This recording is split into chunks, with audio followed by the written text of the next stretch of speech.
Welcome to episode 3 of The Calm Competitor, where we transition from pre-game mental rehearsal to handling acute anxiety in the moment.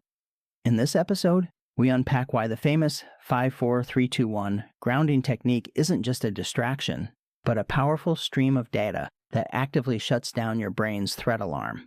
How panic loses its eyes. Close your eyes for a second. Not actually, keep listening.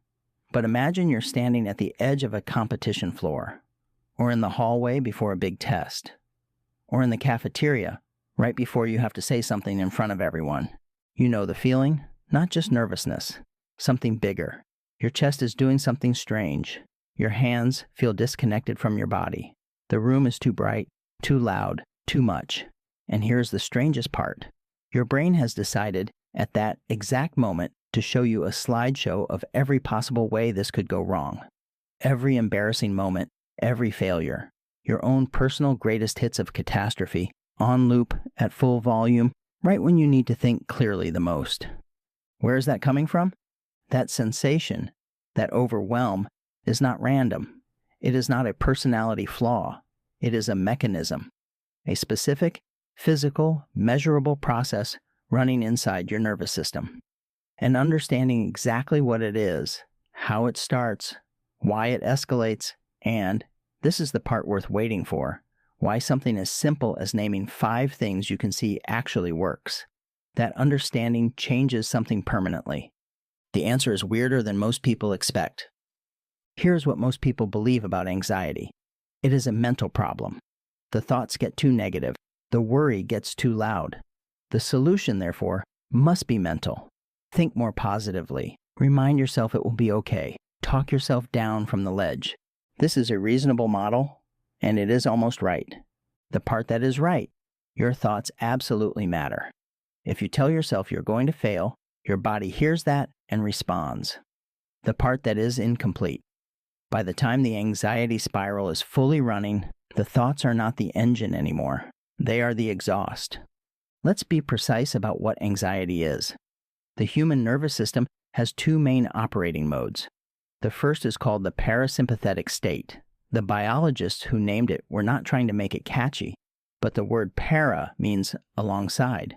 And this is the system that runs alongside your normal daily life. Heart rate moderate, breathing steady, digestion working, blood flowing to your hands and feet. Prefrontal cortex, the thinking, planning, deciding part of your brain, online and active. The second mode is called the sympathetic state. Same awkward naming convention. This one evolved to save your life. Heart rate climbs, breathing shallows and quickens. Blood gets redirected away from your digestive system and toward your major muscle groups. Your body is preparing to run or fight or freeze. And the prefrontal cortex, the thinking part, gets throttled deliberately. Because in a genuine physical emergency, stopping to evaluate all available options is slower than just moving. This system is ancient and it works beautifully.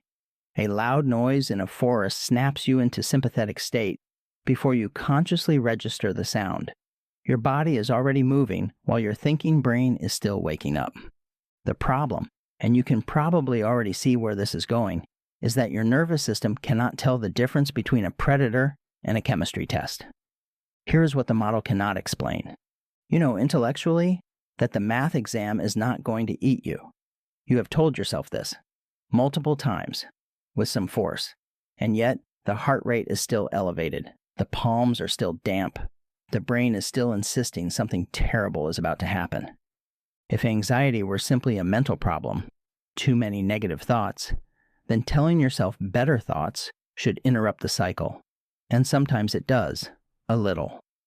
But for a lot of people, a lot of the time, telling themselves to calm down has almost the same effect as telling themselves not to think about a pink elephant. Why doesn't it work?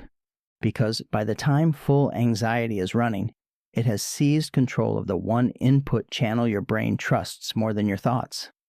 Your brain, all of it, from the ancient survival wired parts at the base to the sophisticated prefrontal cortex at the top, is constantly running a prediction model.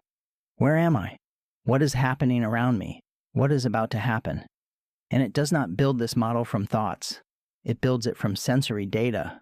What do my eyes see? What do my ears hear? What does my skin feel? What is in my nose right now? Sensory information, present tense, right now information from the physical world, goes directly to the threat assessment center of your brain before it gets to your conscious thinking. The structure responsible for this is called the amygdala, 2 almond-shaped clusters deep inside your brain, one on each side, and their entire job is to scan incoming sensory data and ask one question: danger. When the amygdala decides yes, when something in the pattern of your sensory inputs matches patterns it has tagged as threatening, it triggers the sympathetic response. Heart rate up, breathing shallow, thinking throttled. And here is the critical piece. Once that response is running, your thoughts are not the input source anymore. Your body's own internal sensations become the input source. Fast heartbeat arrives as sensory data. Shallow breathing arrives as sensory data. The amygdala scans these internal signals the same way it scans the external world. Racing heart detected. Shallow breath detected. Pattern matches. Threat state. Conclusion: threat confirmed, which triggers more racing heart, more shallow breath, which arrives as more sensory data, which confirms the threat again. The spiral is not thoughts feeding thoughts. It is sensory data feeding sensory data feeding sensory data, in a loop that the thinking brain is not driving and cannot simply override by thinking louder in the opposite direction. This is why the mental model breaks. You cannot think your way out of a sensory loop. Not quickly, not reliably, not under pressure. To interrupt the spiral, you have to change the input. Think about what that actually means. The amygdala is not reading your journal. It is not listening to yourself talk. It is monitoring a constant stream of sensory information and running threat assessments in real time. To change the amygdala's conclusion, you have to change the data it is working with, which means you need to give it new data, not better thoughts, not reassuring thoughts. New sensory data, present moment, right now information from your eyes, your skin, your ears, your nose, that does not match the pattern of imminent physical danger. This is what the grounding technique is doing. When someone tells you to name 5 things you can see, a water bottle on the desk, the pattern in the ceiling tiles, the color of someone's jacket, the light coming through a window, a scratch on the floor, they are not giving you a distraction. They are feeding your threat assessment system a high-resolution stream of present-moment sensory data. The amygdala reads, visual field occupied with detailed, benign, close-range objects, not the pattern of a threat, not the wide-angle scanning of an animal trying to find the predator. Focused, specific, here. 4 things you can feel: the weight of your shoes, the temperature of the air on your forearms, the chair or floor under you, the seam inside your sleeve. Each of these is a tactile data point arriving at the amygdala. Your body is still. It is physically located somewhere specific. It is not in motion because it is fleeing or fighting. Pattern, not a threat. 3 things you can hear, 2 things you can smell, 1 thing you can taste. Each item is not just a thought about the present. It is sensory data from the present. The technique is not calming you down by convincing you there is nothing to worry about. It is overwhelming the threat loop with present tense input that does not match a danger pattern. The spiral does not have competing thoughts to fight. It has competing data, and data, it turns out, is harder to argue with. And here is where it gets strange and interesting. The cascade, sensory input triggering amygdala response, triggering physiological change, triggering more sensory input, is bidirectional. It runs toward panic, and it runs away from it. Each calm, specific present tense sensory observation is not just feeding the amygdala neutral data. It is beginning to shift the physiological state. Slower, more deliberate breathing, because you are paying attention to the air, arrives as sensory data signaling lower threat. Focused attention on a nearby object narrows the visual field away from the wide scan pattern associated with danger. Tactile awareness of contact with a surface, the chair, the floor, registers as positional stability, and positional stability is incompatible with the pattern of an organism preparing to flee. The prefrontal cortex, which got throttled because the amygdala decided there was no time to think, starts to come back online, not because you convinced it to, because the incoming sensory data stopped confirming a threat. The thinking brain does not power itself back on. It gets powered back on by the changing signal. First implication: what feels like a mental technique is actually a physiological intervention. You are not calming your mind directly. You are changing what your nervous system is reading, which changes what it concludes, which changes your physical state, which, because the system is bidirectional, changes your mental state. The mental part is the downstream effect, not the target. Second implication: this means the technique requires something most people do not expect it to require. Actual attention, not reciting the items, finding them. The difference matters enormously because finding them, actually looking at the water bottle, actually registering the weight of your feet, is what generates the sensory data. Going through the list in your head as an exercise gets you the words. Looking, touching, listening gets you the input stream.